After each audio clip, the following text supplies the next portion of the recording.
바보 노무현, 대한민국의 가시고기 아버지. 저자 장혜민. 출판 미르북스. 우리 가슴속에 영원한 바보 대통령 이야기. 가난한 농부의 아들로 태어나 고향 처녀와 뚝길을 걸으며 사랑을 나누던 청년. 학비가 없으면 장학금을 타고 책 살 돈이 없으면 공사판에 나가며 생계를 이어나가던 청년. 인권 변호사가 되어 언제나 억울한 학생들, 가난하고 소외받는 이들의 편에 서 있던 청년. 그 가난이 훗날 소외받고 가난한 이들에 대한 진정성이 되었다.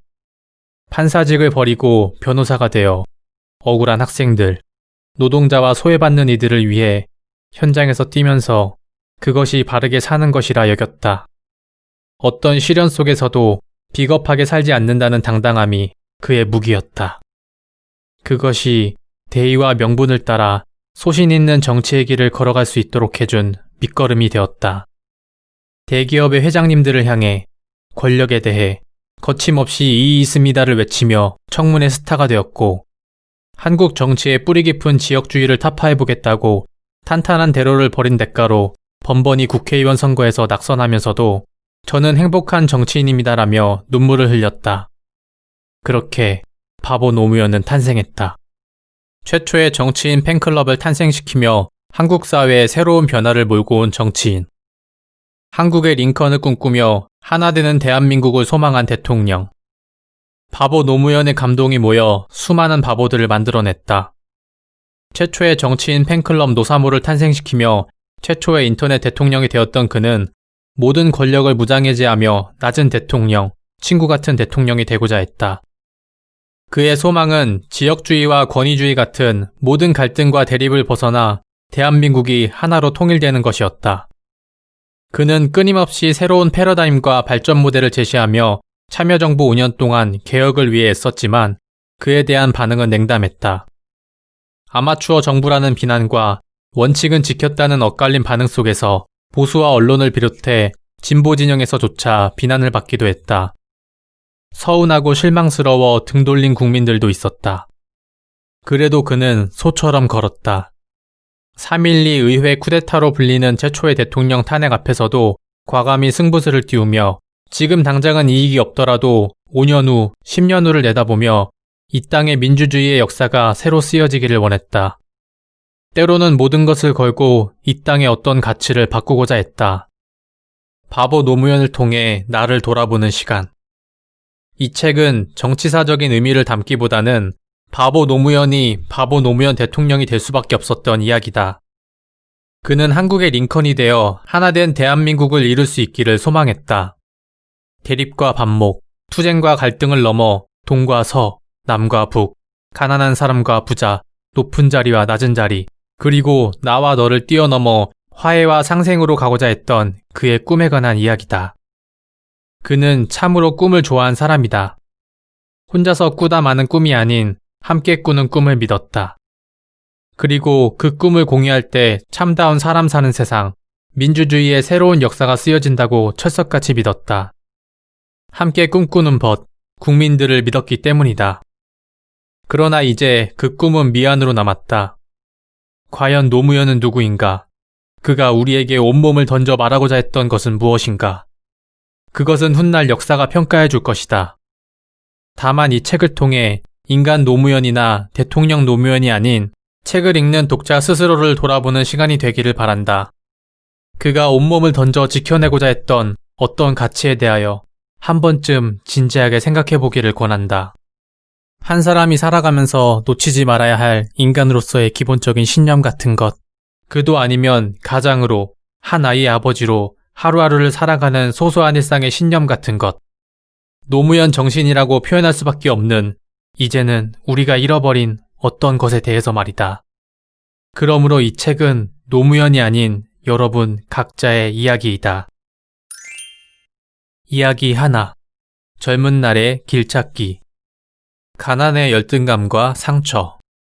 정상에 서면 멀리 낙동강 물길이 굽이쳐 돌아나가고 사람들도 흘러흘러 이어져 가는 게 보였다. 소녀는 자주 봉화산 정상에 올라가곤 했다. 중학생이 될 때까지 마을을 벗어나 본 적 없는 소년에게 산 정상은 더 큰 세계로 뻗어있는 동경 같은 것이었다. 간혹 기차가 지나가면 기차 안 사람들을 향해 힘껏 손을 흔들어주기도 했다. 김해시 진영읍에서도 10리나 떨어진 봉화마을은 까마귀도 먹을 게 없어 울고 간다는 깊은 산골이다. 봉화마을로 시집 간다고 하면 너 가서 밥이나 제대로 먹겠냐며 집안 어르신이 걱정하는 곳이었다. 소년의 집안은 10대조 선조가 벼슬을 하다 쫓겨내려와 숨어 지내면서부터 대대로 이곳에서 살아왔다. 살림이 어려워 집을 줄여가느라 한 마을에서만 이사를 3번이나 해야 했다. 한때는 넉넉하진 않아도 그럭저럭 살만한 형편이던 것이 흉년이 거듭되는 데다 대학생이던 큰형의 학비로 논밭을 하나둘 팔다 보니 더욱 궁핍해졌다. 한학자였던 아버지는 이 마을 서당에서 글을 배우던 학생이었다. 훈장님의 마음에 들어 사위가 된 아버지는 까막눈이던 동네 사람들의 편지를 읽어주고 답장도 대신 써주는 자상한 분이었다. 그런데 정작 자신의 집에는 가와 만사성 같은 그 흔한 액자 하나 걸어놓지 않았고 마땅히 가훈이랄 게 없었다. 자식 농사는 말로 짓는 게 아니라 부모가 살아온 삶의 흔적으로 짓는 거라고 생각했던 분이다.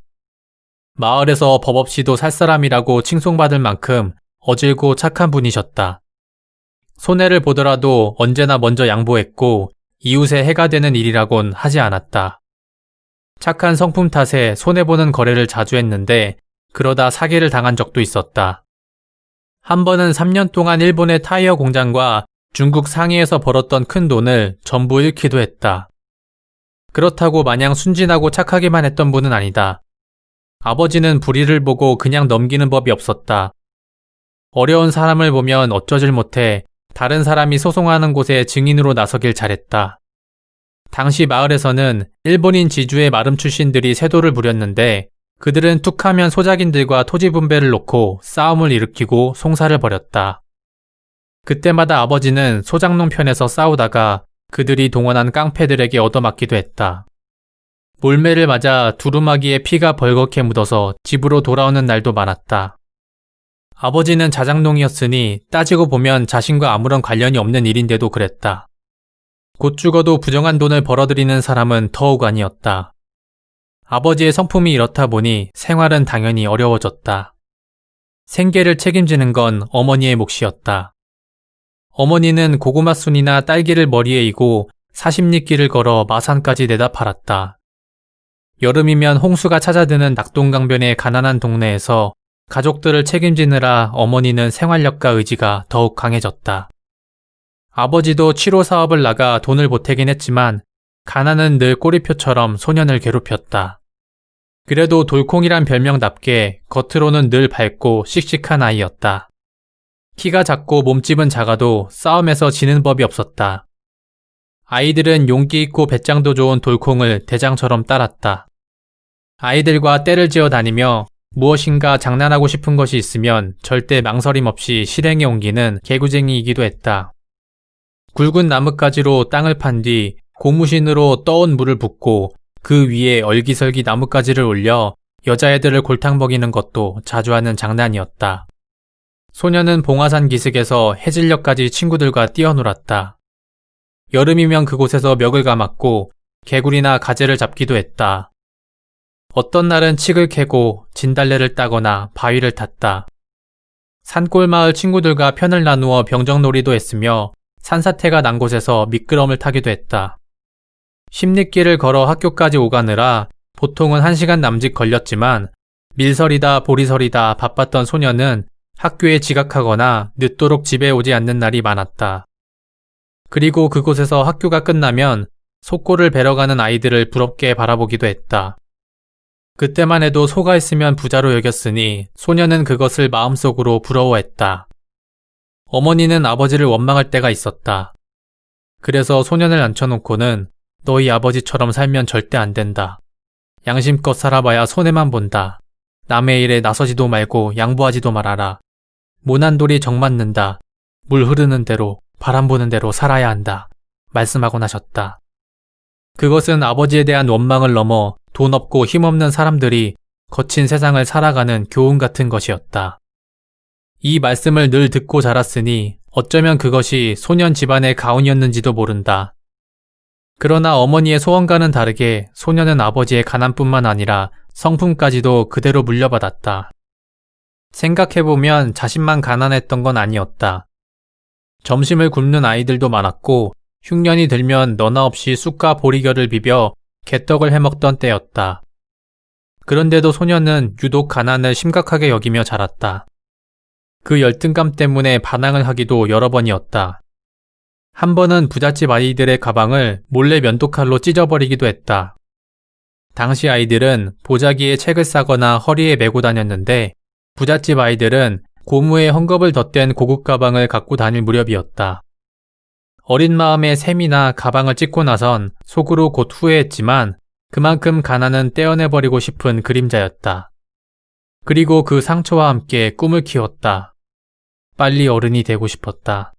소년에겐 어떻게 해서라도 가난에 벗어나겠다는 열망과 함께 모두가 가난하지 않은 세상을 만들고 싶다는 막연한 꿈 같은 것이 있었다. 어느 날 소년은 일기장에 이렇게 적었다. 내가 크면 전 인류의 등불이 될 것이다. 아니, 그것이 안 될지라도 단 10명의 등불이 될 것이다. 그게 안 되면 1명이라도. 부끄러움을 안다는 것. 기성예비 안 낸 사람 손들어봐. 내일까지 꼭 가져오도록. 만약 내일도 못 가져오면 아예 학교 올 생각도 말아라. 알았나? 네. 대답하는 소리하고는 노무현, 알았어? 종례를 마치며 선생님은 특별히 소년을 지목했다. 소년은 언제나처럼 기죽지 않고 또박또박 말했다. 네! 십리길을 걸어 집에 오니 어머니는 피곤하셨던지 안방에서 주무시고 계셨다. 방문을 닫고 나가려던 소년의 눈에 어머니의 허리춤에 달린 낡은 돈주머니가 보였다. 복숭아를 판 돈이 제법 두둑해 보였다. 모르긴 해도 부산에서 대학 다니는 큰형 학비로 나갈 것이다. 잠시 망설이던 소년은 순간적으로 손을 뻗었다. 다행히 어머니는 모르는 눈치였다. 도둑질에 성공한 소년은 오래전부터 갖고 싶던 하모니카를 샀다. 다음날 소년은 하모니카를 들고 학교 뒷동산으로 향했다. 이미 그곳엔 기성예비를 가져오지 못한 친구들 여럿이 모여 있었다. 희미하게 수업종이 들렸다. 야, 오늘은 여기가 학교야. 우리도 수업하자. 소년은 친구들과 함께 책보에서 국어책을 꺼내 큰 소리로 읽기 시작했다. 그러다 다시 쉬는 시간을 알리는 종소리가 들리면 책을 덮고 하모니카를 불며 춤을 추었다. 한바탕 신나게 놀고 집에 왔더니 어머니가 소년을 다그쳤다. 돈은 없어졌고 소년은 하모니카를 불고 있었으니 누가 보아도 범인은 명백한데도 아니라고 딱 잡았대니 부모님은 작은형과 소년을 두고 다그치기 시작했다. 작은형이 억울하겠다는 생각을 안 했던 건 아니다. 손재주가 많아 웬만한 장난감은 직접 만들었던 형은 동생이 울며 때를 쓰면 언제나 장난감을 건네줄 만큼 착한 사람이었다. 그러나 그렇다고 이제 와서 자백할 수도 없겠다 싶어 계속 시치미를 떼는 수밖에 없었다. 그런데 이것이 부모님의 마음을 더욱 아프게 한 모양이다. 안방에 누워있자니 소년이 자는 것으로 알았던지 부모님의 얘기소리가 들려왔다. 바늘도둑이 소도둑된다고 훔치는 것도 나쁜 버릇인데 그것도 모자라 억울하게 지 형이 뒤집어 쓰는데도 가만히 있네요. 우리가 애를 잘못 키웠나봐요. 소년은 정신이 번쩍 들었다. 아, 다 알고 계셨구나. 소년은 공부를 잘하는 축에 속했다. 학적부에는 두뇌가 영민하다는 이야기가 빠지지 않았고 해마다 우등상을 탄 데다 졸업할 땐 교육감상을 타기도 했다. 게다가 한학자였던 아버지가 매일 몇 장씩 외우라고 하는 천자문을 6살에 이미 순서 하나 틀리지 않고 반듯하게 써내 노천재라고 불렸다. 소문을 듣고 봉화산에 소풍 왔던 읍내 학생들이 노천재가 어떻게 생겼냐 보자며 소년의 집을 구경 온 적도 있었다. 부모님과 형들은 그런 소년이 훌륭한 사람이 될 거라고 기대하고 있었다. 생각해보면 가난 때문에 기가 죽고 주눅이 들 때도 많았지만 그 어려움 속에서도 자신을 잃지 않는 용기와 배짱을 가질 수 있었던 건 훌륭한 사람이 되리라던 가족들의 믿음 때문이었다. 지금 자신이 그 믿음을 저버리고 있다는 생각이 들자 후회가 물밀듯 밀려왔다. 잘못했습니다. 소년은 눈물을 뚝뚝 흘렸다. 저녁 내내 무릎을 꿇고 벌을 산 대가로 부모님은 소년을 용서해 주었지만 소년은 그 밤 쉽게 잠들지 못했다. 40을 넘어본 늦둥이였던 막내에 대한 어머니의 안타까운 푸념이 도저히 지워지지 않았다. 그건 부끄러움이었다. 소녀는 종종 어머니의 주머니를 뒤지는 나쁜 버릇이 있었다. 어떨 때는 주머니 칼과 물총이 갖고 싶어서 책값 통지서의 글자를 위조해 돈을 더 타내기도 했다. 그러나 하모니카 사건 이후 더 이상 그런 일은 없었다. 가난 속에서 가족들의 믿음과 사랑이 소년을 지탱하는 힘이 되었다.